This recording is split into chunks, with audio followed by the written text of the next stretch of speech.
Measures of central tendency tell you how a data set behaves around the middle. But the middle of what? In this video we look at the range of a data set to look at its behavior beyond the middle. Let's start with an example. These are the test scores for a group of 20 students. Notice that most of the values are unique. Also, the data is arranged randomly. In this form we can't really make any observations about the data as a whole. Here's the same data organized in order from left to right. In this form, we can quickly see one of the measures of central tendency, the median, which is 85.5.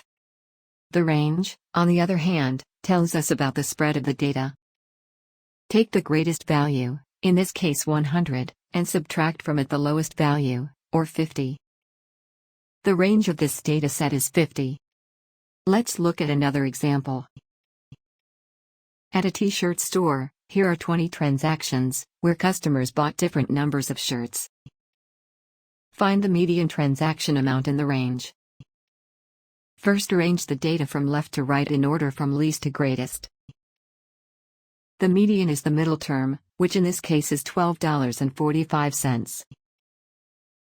The range is found by subtracting these numbers, for a value of $13.94.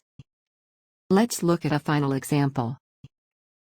The Bureau of Labor Statistics tracks hourly wages for different jobs. This table is from 2022. Find the range of hourly wages and the median hourly wage.